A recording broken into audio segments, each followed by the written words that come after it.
Salam uşaqlar. Bu gün biz əküp və əbobun tapılmasını sadə vurğulara ayıraraq əküp və əbobun tapılmasını sizə öyrədəcəm. Sadə üsulla. Əküp və əbobu sadə vurğulara ayıraraq tapmaq üçün əvvəlcə ədədi sadə vurğulara necə ayırırıq, onu bilməliyik. Bundan əvvəlki dərsimizdə ədədi sadə vurğulara necə ayırırıq, onu mən izah eləmişəm. O dərsə qulaq asmaq lazımdır. Əbob və əkubu tapanda ümumiyyətlə bizə qarşımıza misal çıxanda tutaq ki, əbob verilib. Məsələn 15, 45 məsələn deyək də. Əbob verilib. Əkubu da ola bilər. Birazdan əkubuna da baxacağıq. Əvvəlcə biz bir-iki nüansa diqqət yetirməliyik. Nəyə? Əbob və əkubu veriləndə əvvəl baxmalıyıq. Əbob və əkubun bir neçə qaydası var rahat üsulla tapılmağının. Bunun üçün biz bunları bilməliyik. Əvvəlcə ədədlərin hər ikisinə baxırıq. Görürük ki, bu ədədlərdən biri digərinə qalıqsız bölünürmü ya yox? Qalıqsız bölünməlidir ha uşaqlar. Burada baxırıq 45, 15-ə qalıqsız bölünür, düzdürmü? 3 dəfə düşür də, 15-i həqiqətən 3-ə vuranda 45 eləyir. Bu zaman artıq sadə vurğulara ayıraraq əbobu tapmağa ehtiyac yoxdur. Bu zaman biz baxacağıq ən kiçik ədəd, deməli bu iki ədədin ən böyük ortaq böləni daha doğrusu 15 olacaq. Əkubu isə əgər əkub 15-45 verilərsə 45 olacaq, böyük ədəd olacaq. Deməli, necə oldu uşaqlar? Baxırıq, bir ədəd digərinə tam bölünərsə əgər, qalıqsız tam bölünərsə, onda onun əbobu kiçik ədəd əbob, böyük ədəd isə əkub olur. Böyük ədəd isə əkub olur. Məsələn, başqa bir misal göstərək. Əbob 90, 45. Bunu yenə dediyim kimi sadə vurğulara ayıraraq da biz tapa bilərik ki, amma ən rahat üsul varkən sadə vurğulara ayırıb vaxt itirməyimizə ehtiyac yoxdur. Əbob 90-45-in içində, 45-90-ın içində 2 dəfə yerləşir, düzdürmü? Yəni 45-i 2-yə vuranda 90 eləyir. Deməli, biz bunu rahatlıqla əbobunu tapa bilərik. Deməli, bu ədədin əbobu, kiçik ədəd olur əbob. Əkubu isə bu ədədlərin 90-45-in əkubu isə böyük ədəd olur 90. Həqiqətən istəyirsiniz bunu vurğulara ayırıb özünüzdə yoxlaya bilərsiniz. İləriki vaxtlarda, irəli zamanlarda əbob və əkubun tapılmasını göstərəndə bu ədədlərin birinin üzərində nümunə kimi izah eləyərəm. Həqiqətən sadə vurğularda ayırıb eyni cavabı aldığımızı görə bilərik. Əvvəl buna baxdıq, dediyim kimi, qarşımızda ədədlər gələndə birinci baxırıq görək ki, biri digərinə bölünür ya yox. Sonra, əgər belə bir şey yoxdursa, biri digərinə bölünmürsə, sonra baxırıq qarşılıqlı sadə ədədlərdir ya yox. Qarşılıqlı sadə ədədlər nədir uşaqlar? Birdən başqa ortaq böləni olmayan ədədlər qarşılıqlı sadə ədədlərdir. Yəni ki, məsələn, 5, 9. Birdən başqa ortaq böləni var. 9-un böləni var ha uşaqlar. 3 var, 9 var, 1 var. 5-in böləni də 5-in özüdür, düzdürmü? Ortaq bölənləri yoxdur ki, birdən başqa deyirik də, yəni birdən başqa 1 olmasın. Çünki bütün ədədlər 1-ə bölünür. Deməli, bu qarşılıqlı sadə ədəddir. Məsələn, 5, 7-ni götürək. Hər ikisinin birdən bir də özündən başqa böləni yoxdur, düzdürmü? Onda bunlar qarşılıqlı sadə ədədlərdir. Yəni, ortaq bölənləri yoxdur bunların. Qarşılıqlı sadə ədədlər həmçinin yadınızda saxlayın uşaqlar, bunu qeyd eləyin. Qarşılıqlı sadə ədədlər həm ardıcıl tək ədədlərdir. Ardıcıl tək ədədlər də sadə ədədlər sayılır. Ardıcıl tək ədədlər. Həm də ardıcıl ədədlər.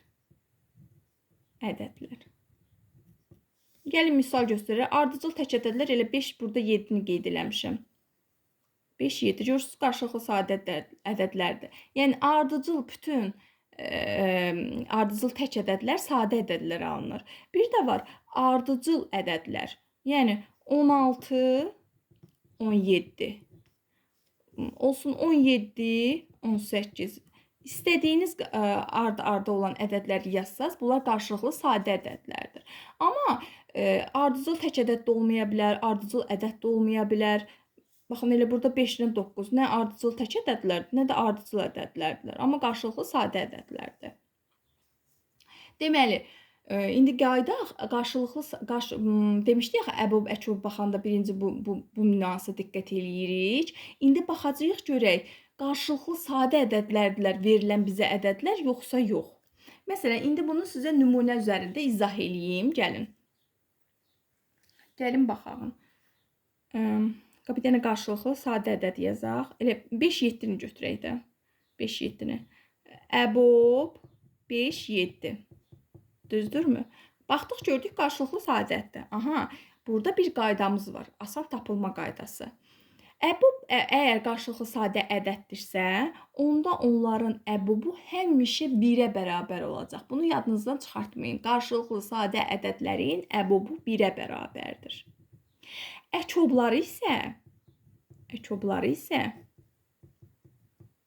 bu iki ədədin, verilmiş iki ədədin hasilinə bərabərdir. Deməli, əçob 5-7-nin əçobu 35-dir. Anladınızmı? 5-7-nin əçobu 35, 5-7-nin əbobu 1-dir.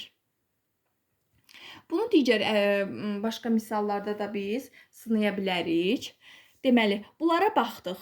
Baxdıq, gördük, qarşılıqlı sadə ədədlər deyil və yaxud da biri digərinə qalıqsız tam bölünmür. Onda artıq biz sadə vuruqlara ayırmaqla əbobu tapa bilərik. Əçobu da həmçinin əbobu da tapa bilərik. Gəlin, bir misal üzərində gedək. Elə 15-45-ə baxaq. Görək, həqiqətən sadə vuruqlara ayıranda elə eyni ədəd alınır. Bayaqçı kimi baxaq. Əbob 15-45. Bayaq öyrətmişdim sizə sadə vuruğa necə ayırıq. 15-i sadə vuruqlara ayıraq. 15 2-ə bölünmür, 3-ə bölünür, 3-ə bölünür 5, 5-ə bölünür 1. 1-ə bölündə artıq yazmırıq. 45-ə baxaq. 45 5-ə bölünür, 9 düşür. 9-un üzünə bölə bilmərik. Yenə dediyim kimi 9 mürəkkəb ədəd, sadə ədəd deyil. 3-ə bölə bilərik, amma 3.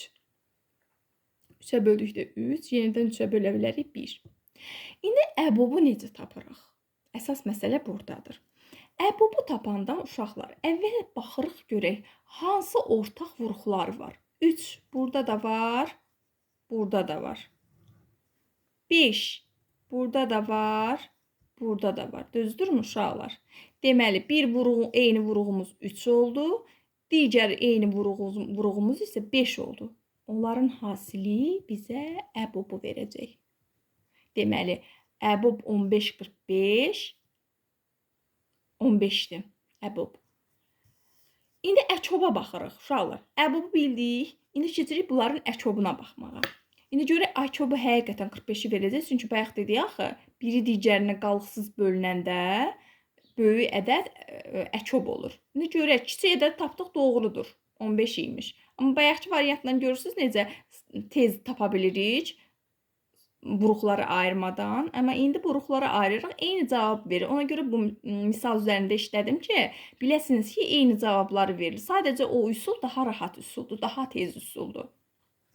İndi əçoba baxırıq. Bu ədədləri yenidən əçobu tapanda sadə vuruqlara ayırırıq. Bu dəfə isə sadə vuruqlara ayırandan sonra yazaq əçob 15-45. Düzdürmü? İstənilən bir ədədi götürə bilərsiniz. 15-i də götürə bilərsiniz, 45-i də götürə bilərsiniz. Gəlin 15-i götürək. 15 vurulsun. 15-i götürmüşüksə artıq buna baxmırıq heç bir vuruğuna. 15 vurulsun yazır, digər vuruğa baxırıq. hər ikisində eyni olan vuruqları götürmürük. Fərqli olan vuruğu artıq 15-ə vururuq. Baxın, 15 vurulsun. Fərqli vuruq burada harda? Nədə? 3. Düzdürmü? Bu 5 də burada var, 3 də burada var. Fərqli olan nədir? 3-dür. Düzdür? 3-ün biri o birisi. 15-i 3-ə vururuq. Həqiqətən də 45 eləyir. Düzdürmü? İndi başqa bir misal üzərində işləyə bilərik. Gəlin daha rahat tapasınız deyə. Məsələn, yazaq nə? 30, 35. Əbobu da tapaq. Əçobu da taparıq. Əçob 30, 35. Gəlin. İndi yenidən sadə vuruqlara ayırırıq. 30-u sadə vuruğa ayıraq. 2, 15 düşür. 5-ə də bölə bilirik, 3-ə də bölə bilərik. 5-ə bölək, 3, 3, bu da 1. Keçdik 35-ə ayıraq. 5-ə böldük, 7, 7-yə böldük, 1. Baxdıq indi. Baxaq görək eyni vuruqları hansılardır? Baxıram bir dənə ancaq 5-dir. Baxın, ancaq 5-dir. Başqa eyni vuruğu yoxdur. Düzdürmü? Əbob 10-da. Əbob 30, 35. Başqa vuruğu yoxdursa, elə 5-in özü demək bunların əbobu sayılır. Yəni, bir başqa vuruq olsaydı vurardıq, hasil eləyərdik. Amma başqa vuruğu yoxdur deyənə, eyni vuruğu, ortaq vuruğu yoxdur deyə 5-in özünü götürürük. İndi isə əçoba baxırıq. Elə təzədən yazmıram, bunun üzərində izah eləyək. Əçobu tapanda nə edirik? Dedik ki, istənilən bir ədədi, mən məsləhət görərdim böyük ədədi. Vuruğun hansının vuruğu çoxdur onu götürək. 30-u götürəyin. 30-u hansı ədədi götürdüksə, onun artıq vuruğuna baxmırıq uşaqlar. Bunun vuruğuna baxmırıq, vuruqlarına. Keçirik digərinin vuruğuna. 30-u nəyə vuracağıq? Digər ədədin ortaq olmayan vuruğuna. 5 burada ortaq vuruqdur. Çünki burada da var, düzdürmü? Amma 7 bunda var, bunda yoxdur. Biz 30-u götürdüyümüz üçün 7-ni 7-yə vuracağıq. Baxın, 7, 210.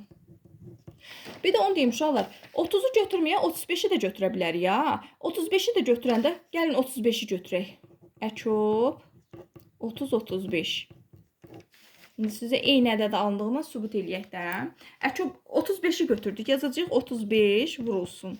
İndi baxaq burada. 35-i götürəndən sonra 35-in vuruqlarını nəzərə almırıq. Düzdürmü?